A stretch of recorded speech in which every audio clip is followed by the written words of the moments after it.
Tenga listo el tinto porque ya vienen los huevos revueltos y con la receta renovada del gabinete del presidente Gustavo Petro. Desde la redacción de La Silla Vacía, soy Tatiana Duque. Es jueves 27 de abril. El revolcón ministerial del presidente Gustavo Petro trae consigo 7 nuevas caras al gabinete y varios enroques. Y con estas personas le plantea una nueva relación al Congreso. Ejemplos de eso son el nuevo ministro del Interior, con más trayectoria en el Congreso que su antecesor, y 3 nuevos ministros que vienen de la entraña de la alcaldía del presidente en Bogotá. Salió de los veteranos ministros de Hacienda y Agricultura, que internamente se habían convertido en personas que lo contradecían bastante. Y a Palacio llega un viejo zorro de la política que ha logrado pasar por debajo del radar público. Vamos a revisar con lupa lo que significan los nuevos cargos y los palos de una jornada larga de revuelo político. Daniel Pacheco es el editor general de La Silla Vacía. Gracias por volver por acá. Gracias, Tatiana.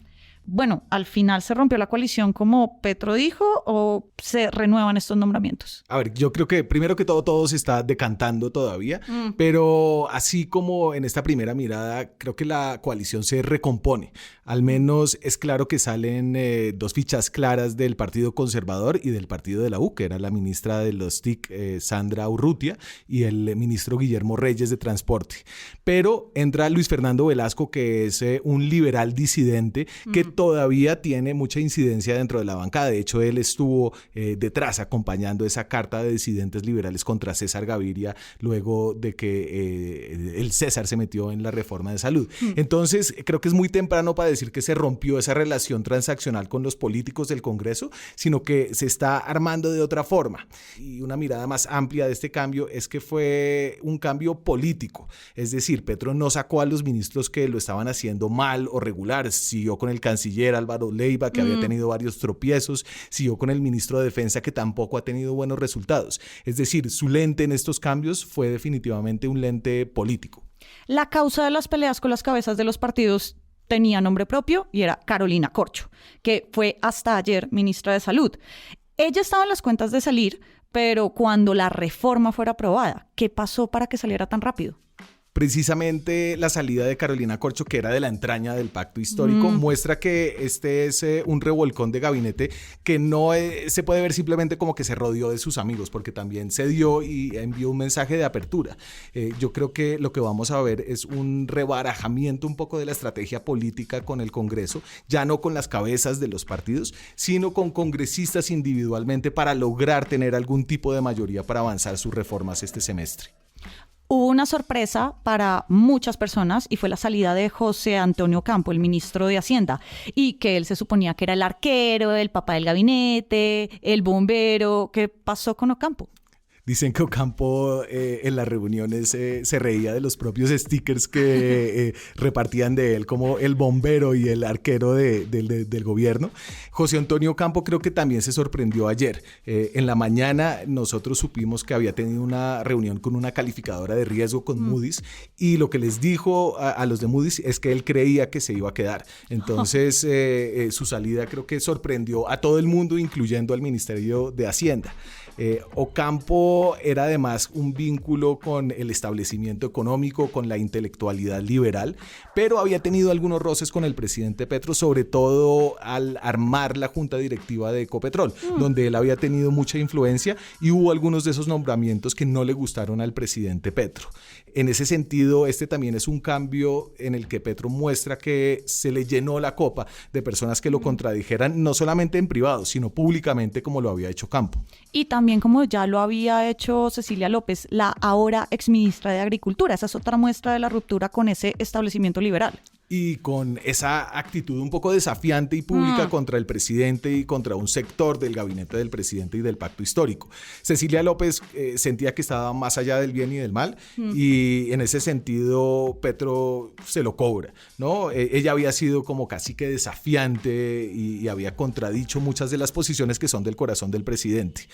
Y la llegada de Jennifer Mojica, que es una activista en el tema de tierras, la pone como de este lado de activismo con las comunidades negras e indígenas, que posiblemente va a generar unos choques importantes con un acuerdo fundamental político que se había armado desde el Ministerio de Agro, y es la digamos que la paz política con el uribismo, sí, y esa relación con Fedegan y José Félix Laforí. Hay un engranaje clave entre la visión de Uribe y los terratenientes, digamos, que representa Laforí y Fedegan con el gobierno Petro.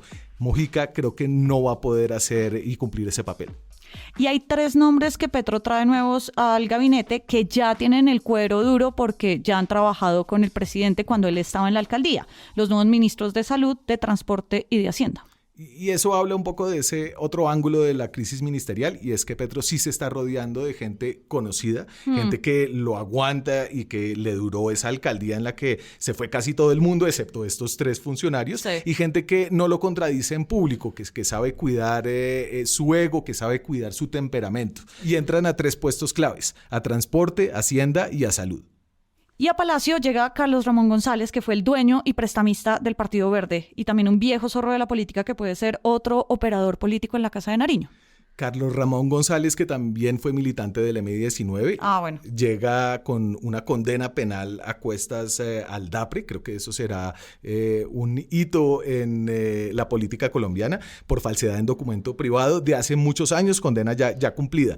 Él además es un megacontratista, sus cercanos han sido megacontratistas, cerca de 14.000 millones de pesos, según una investigación que hizo ya hace varios meses La Silla Vacía, en contratos estatales, y además tiene varios intereses en el sector de la salud, como en IPS, empresas prestadoras de salud. Carlos Ramón González le prestaba además plata a su mismo partido, cerca de 3.000 millones de pesos en esas campañas que luego le devolvía al Partido Verde. Ya en el lado político, este personaje un poco oscuro llega con una gran habilidad política transaccional, y eso va a hacer que el DAPRE se convierta en un punto de relación con los políticos del Congreso. Y de nuevo, esta visión de que esto no es una crisis ministerial que se haga de espaldas a las transacciones con los partidos tradicionales. Por último, Daniel, Cultura y RTBC, bien. En Cultura sigue encargado el ministro, ¿no? ¿No aprovecharon esta crisis ministerial para poner un ministro en propiedad o nombrarlo en propiedad al maestro Zorro? Y RTBC sí bien, dicen que va a llegar Nórida Rodríguez. Daniel, gracias por pasar por acá. A usted, Tatiana. Y arranca el día con estas movidas. Hoy inicia el Congreso del Gremio de Fondos Privados de Pensiones. Se prevé que el gobierno explique la reforma pensional y el presidente cerrará el evento este viernes. Con un 83% de desaprobación, el alcalde de Cali, Jorge Iván Ospina, se convierte en el mandatario de una ciudad capital con peor desempeño del país, según la última encuesta Inbamer. Y la Aerocivil deja en firme la fusión condicionada entre Viva Air y Avianca al responder varios recursos que interpusieron otras aerolíneas. Todas las movidas de poder ya están al aire en lasillavacía.com, en nuestras redes y en el en vivo. Y por acá cada mañana reciba su desayuno político favorito. Soy Tatiana Duque. Nos escuchamos mañana.